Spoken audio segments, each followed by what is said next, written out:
This is Chicago's Morning Answer with Dan Proft and Amy Jacobson on AM 560. The Answer.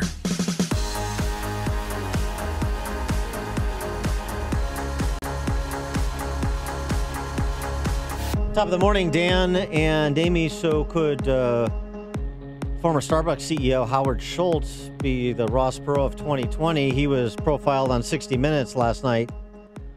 It was okay. I mean, it was only as good as Scott Pelley can do. It's a low bar. He's going to be running as an independent if he decides to run. Howard Schultz on his discuss with both parties.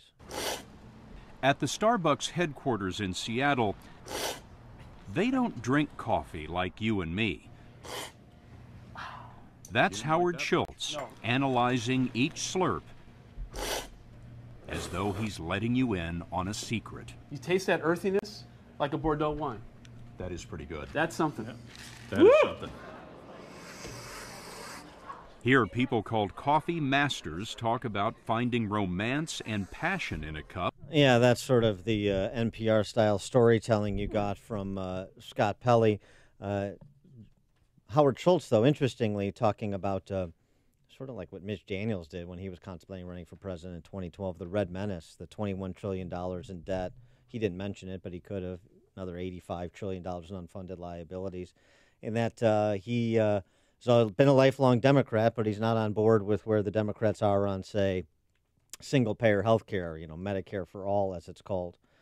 So what Scott Pelley didn't ask him, and he should have, given the timeliness of it, what about what your potential competitor there, the good senator from Massachusetts, proposed last week, the wealth tax? Did you catch this?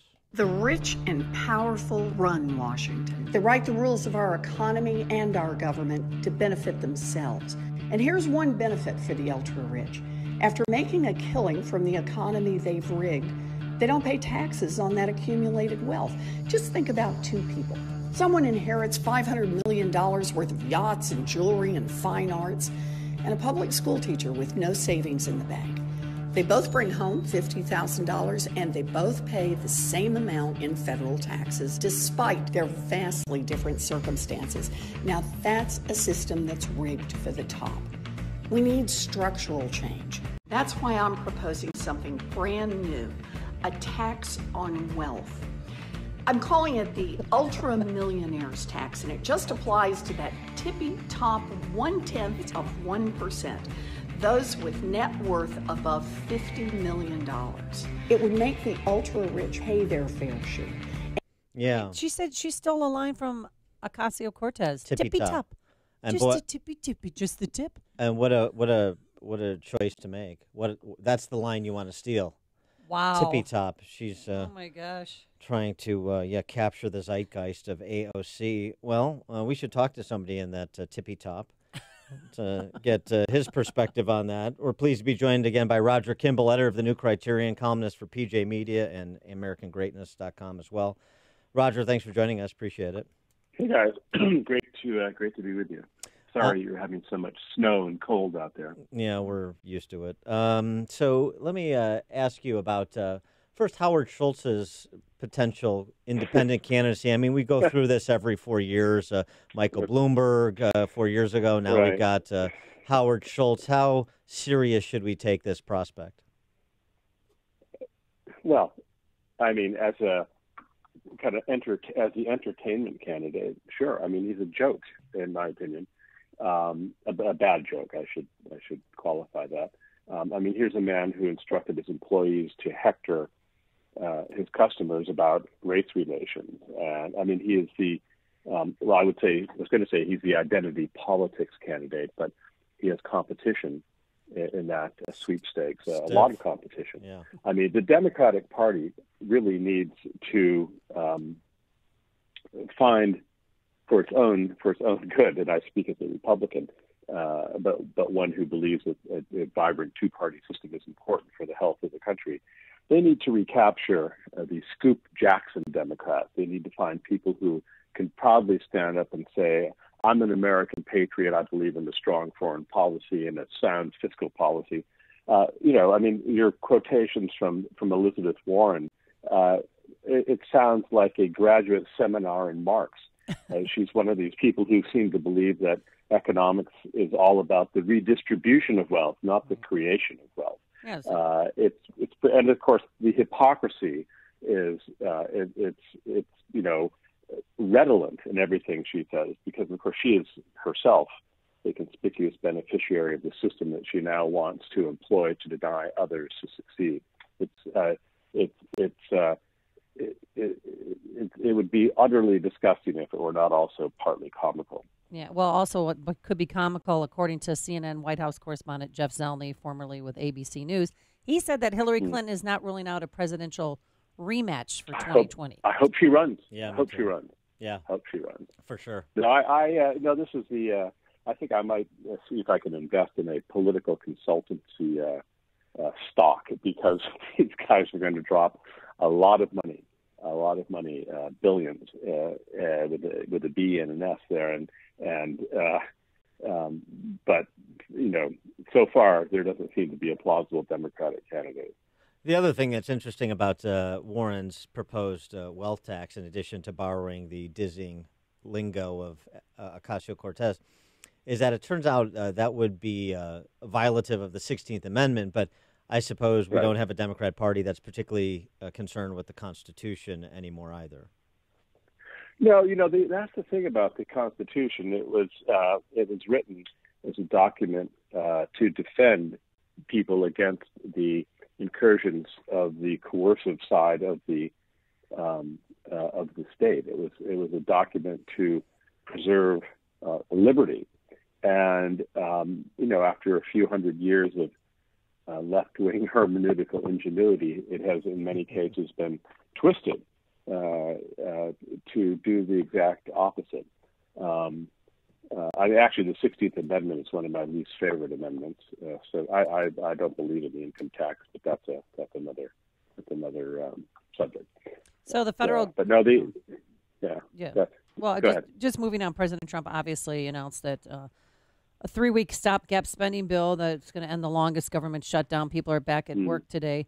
Do you think this is just a Band-Aid, and what do you think he's going to do in 3 weeks? Are we going to have the same movie played? Well, no, it won't be. It will be part 2. So the special effects will be bigger and louder. Yeah. And you'll have a few new guest stars.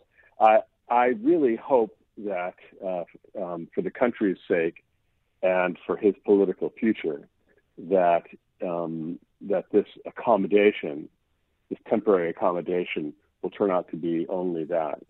In my view, he has to make good on this central campaign promise to be seen to have built a wall. He just has to, not for its symbolic value, but because he was elected in large part to do something about illegal immigration along our southern border, and this is absolutely critical for his standing with his base. And I think he will. I hope he will essentially use his executive powers to get the wall built, whether or not Congress appropriates the money. So now, I prefer that he not actually declare a state of national emergency and just use his powers as commander in chief and the rather vast pockets of money that are just floating around the federal bureaucracy to get it done. I don't know whether I don't believe that Nancy Pelosi is negotiating in good faith, but we'll see. The 3 weeks is not very far away, so we'll see what happens between now and then. So the last week, it seems to me, both with demurring to Nancy Pelosi on the State of the Union address, as well as this reversal of position in providing for this 3-week interregnum, Trump has become very conventional.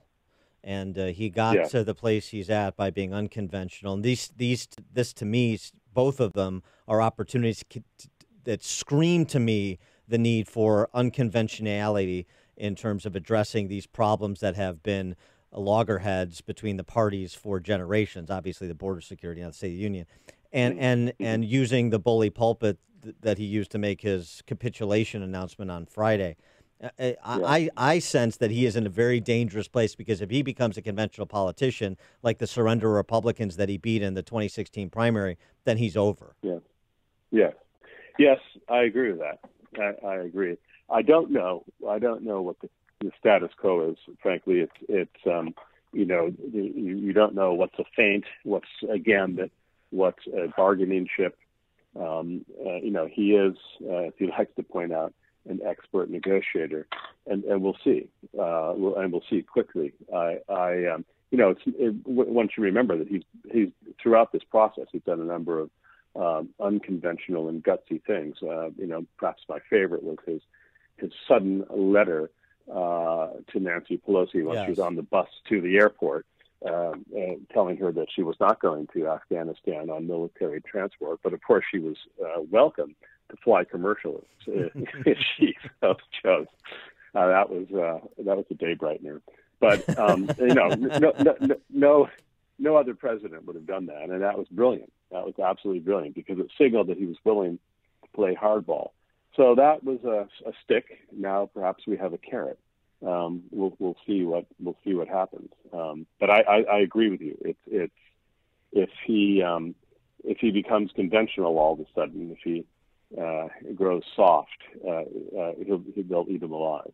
He is Roger Kimball, editor of the New Criterion, columnist for PJ Media. You can also find his work routinely at amgreatness.com. Roger, thanks as always for joining us. Appreciate it.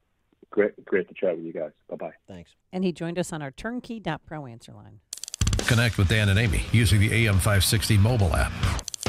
Download it today at 560theanswer.com/mobile. Hey, everyone.